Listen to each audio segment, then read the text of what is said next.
Alors, le très célèbre homme d'affaires Aliko Dangote a, dans ce mois de juillet, fait une levée importante de fonds sur le marché financier.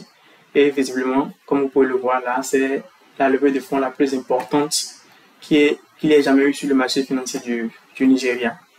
Alors, dans cette vidéo, donc, je me propose d'analyser ce geste financier d'Aliko Dangote pour sortir 4 points que vous pouvez appliquer dans vos finances personnelles afin d'atteindre l'indépendance ou bien l'aisance financière. Alors, avant de commencer, je vais commencer par situer le contexte. Aliko Dangote, on le sait, est déjà à la tête de plusieurs entreprises. Et ça ne lui a pas suffi. Pourtant, il veut se lancer encore dans une autre entreprise, Dangote Refinery. C'est le nom de l'entreprise pour laquelle il est en train de faire cette levée de fonds-là. Alors, donc le premier point que je veux sortir, c'est que vous voyez ces entreprises et que Aliko Dangote possède déjà. On peut citer Dangote Sugar et Dangote Cement. Et ces deux entreprises-là, c'est des entreprises qui sont cotées sur nos bourses régionales. Je vais par exemple aller sur ce site-là, cohesi.org, et vous pourrez voir les entreprises dont on est en train de parler. Alors, donc vous voyez là, c'est la liste des bourses dans lesquelles vous pouvez investir en Afrique de l'Ouest. Ça, c'est le premier point que je veux sortir, c'est que ces entreprises-là, il y a des entreprises locales en Afrique ici dont vous pouvez devenir actionnaire en investissant sur ces bourses-là. Donc, dans le cas de Dangote, lui, il est sur la bourse du Nigeria. Donc, nous allons chercher Nigerian Stock Exchange. On est là. Et donc, je ne sais pas si vous voyez bien, je vais zoomer. Voilà. Et donc, ça, c'est la bourse. Vous voyez, il y a des entreprises là dont vous pouvez devenir actionnaire. Nestlé, par exemple, du Nigeria, vous pouvez devenir actionnaire. Et donc, nous, ce qui nous intéresse, c'est les deux entreprises de Dangote. Donc, ça va s'appeler Dang quelque chose. Voilà, c'est là. Donc, Dangote Cement est coté sur la bourse du Nigeria. Dangote Sugar Refinery est coté sur la bourse du Nigeria.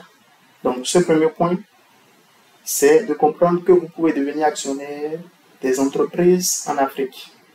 Il n'y a pas seulement Wall Street, il n'y a pas seulement la bourse de l'Europe avec le CAC 40 et consorts. Nous avons aussi nos bourses ici en Afrique, pour l'Afrique de l'Ouest.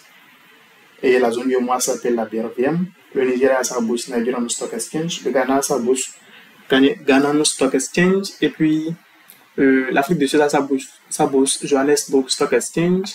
Le Maroc a sa bourse Casablanca Stock Exchange. Ou bien la bourse du Casablanca carrément. Et le Kenya a sa bourse, ainsi de suite. Bref, c'est le premier point que je veux faire sortir. Vous pouvez devenir actionnaire d'entreprises locales et vous faire de l'argent salement. Et oui. Donc ça, c'est le premier point que vous pouvez appliquer dans vos finances personnelles. Investissez sur nos entreprises locales. Alors, le second point que je vais faire sortir ici, c'est que le monsieur, en fait, Dangote, il avait déjà d'autres entreprises. Pourtant, ça ne l'a pas empêché de vouloir créer une autre entreprise supplémentaire. Ça reçoit ici, ce deuxième point là, reçoit le principe de la diversification. Et oui, vous allez me dire, ouais, mais vous savez déjà, la diversification, c'est ne pas mettre tous les œufs dans le même panier. Mais non, mon message va un peu plus loin que ça. Le message clé qu'il faut comprendre ici, c'est la diversification n'est intéressante que quand vous avez atteint déjà un certain niveau de capital. Alors, pour un jeune entrepreneur, ce n'est pas du tout intéressant de commencer déjà par, chasser plusieurs entreprises. Donc, faire telle entreprise par là, tel business par là, tel business par là. À force de courir derrière plusieurs lapins, en fait, on n'arrive pas à attraper un seul palmier. Donc, ce que vous voulez faire, en fait, c'est d'investir dans une entreprise, quelque chose que vous maîtrisez. Et vous serez tellement en train d'investir dans cette entreprise-là, vous allez arriver à un niveau où vous allez sentir que l'entreprise ne peut plus consommer tout le capital que vous apportez. Donc, le capital qu'il y a déjà dans l'entreprise et les bénéfices que vous allez réinvestir, l'entreprise ne peut plus consommer ça. C'est-à-dire que vous avez, si on peut dire ça comme ça, saturé la place que vous aviez sur le marché. Vous ne pouvez pas croître davantage avec ce business-là. C'est seulement dans ce cas-là que c'est intéressant en fait de penser à se diversifier. Donc ça, c'est le deuxième point que je vais faire sortir. La diversification n'est intéressante que quand vous avez déjà saturé en fait le business que vous êtes en train de faire actuellement. Sinon, ça ne sert à rien de se diversifier. C'est même risqué en fait et je vais vous l'expliquer. La raison pour laquelle c'est risqué, c'est si j'ai un business que je maîtrise déjà et que je peux mettre de l'argent dedans, sûrement, et être sûr de gagner de l'argent, pourquoi aller investir Pourquoi aller commencer un autre business que je maîtrise moins et donc où je risque de perdre de l'argent? Vous voyez que c'est plus risqué. Si par exemple j'ai 10 millions de francs CFA, je vais mettre tous les 10 millions dans un seul business que je maîtrise et non pas 5 millions dans un business que je maîtrise bien et 5 millions dans un business dans un autre business que je ne maîtrise pas très bien. J'espère que vous voyez le risque que je suis en train de soulever là. Donc voilà mon second point. La diversification est intéressante que quand vous avez saturé en fait l'opportunité actuelle que vous avez, le business actuel que vous avez. Alors, je vais passer au troisième point que je veux soulever avec ce geste-là que ce monsieur a fait. En fait, il a fait, je l'ai souligné ici en jaune, une levée de fonds sur le marché financier. Autrement dit, il n'est pas en train de tout faire avec son propre argent, avec du fonds propre, comme on l'appelle en comptabilité. Donc, il est en train de prêter de l'argent. Et ça, c'est ça le troisième point que je veux soulever. Donc, c'est le principe du financement. Peu importe le business que vous voulez lancer, ne le faites pas sur fonds propres à 100%. Allez prêter de l'argent pour faire le business. Et oui, vous allez me dire que c'est dans le contexte africain, c'est difficile de prêter de l'argent ou bien ce genre de trucs-là. Mais alors, mettez-vous ensemble avec d'autres personnes pour que le capital apporté, ça ne pèse pas sur vous seul. Parce que dans ce cas, vous allez gagner non seulement de l'argent sur votre argent, votre fonds propre, mais aussi sur l'argent des autres, l'argent que vous avez prêté ou bien l'argent qu'on a apporté en fait dans le business. Et c'est un point très très important. Comme je le dis souvent, si vous voulez atteindre l'indépendance financière, en fait, il y a deux outils puissants que vous pouvez utiliser. Le premier outil, c'est les intérêts composés. Sans intérêts composés, c'est quasiment impossible d'atteindre l'indépendance financière, bien l'aisance financière. Je vais vous montrer. Les intérêts composés, ce que c'est. Les intérêts composés, c'est tout simplement quand... Alors, je n'ai plus la connexion. Ok. Donc, les intérêts composés, c'est quand vous investissez dans un véhicule et les intérêts qui sont générés, vous pouvez les réinvestir pour qu'ils génèrent à leur tour des intérêts. C'est ça les intérêts composés. Et ça diffère des intérêts simples, en ce sens que les intérêts simples, c'est par exemple le cas des banques. On vous paye des intérêts à la fin de l'année, mais ces intérêts-là ne sont pas supposés. C'est seulement quand vous laissez ces intérêts dans le compte bancaire que ces intérêts vont générer des intérêts à leur tour. Ouais. Alors, je vais passer sans plus tarder au quatrième point, c'est la structuration. Alors, le prêt qu'il a fait, l'article ici de Sika Finance, je suis sur le site de Sika Finance en fait, .com.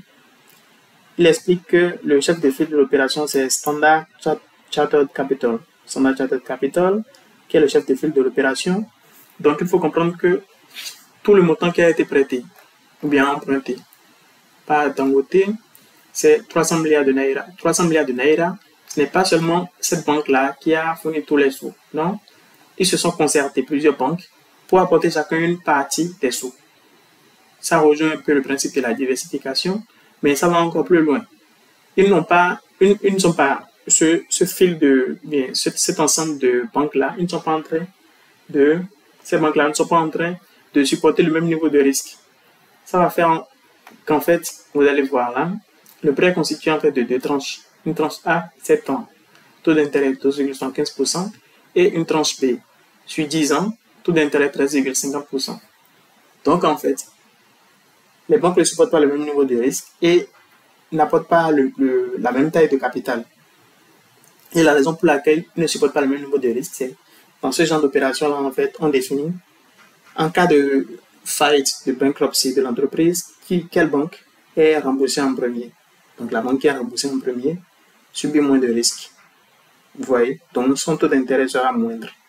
Donc vous pouvez déjà voir que les banques qui vont prêter à un taux moindre, en fait, sont en train de supporter moins de risques parce qu'elles sont les premières à être remboursées. Et celles qui sont en train de supporter le plus de risques, qui seront remboursées en dernier, en cas de faillite, donc vont exiger des taux d'intérêt plus importants. Donc c'est ça qu'on appelle la structuration quand il s'agit en fait d'un prêt. Donc ça c'est le quatrième point que je voulais soulever. C'est que même les banques pensent à la diversification et savent ajuster en fait leur gain par rapport aux risques qu'elles sont en train de supporter. Donc voilà les 4 points que je voulais notifier dans cette vidéo. Si vous trouvez que ça a été intéressant, n'hésitez pas à abonner-vous et partager avec une personne que vous savez, dont vous savez que cette personne aime ce genre de sujet-là, la finance en général, la bourse en particulier, ou tout ce qui a rapport avec l'argent. À plus.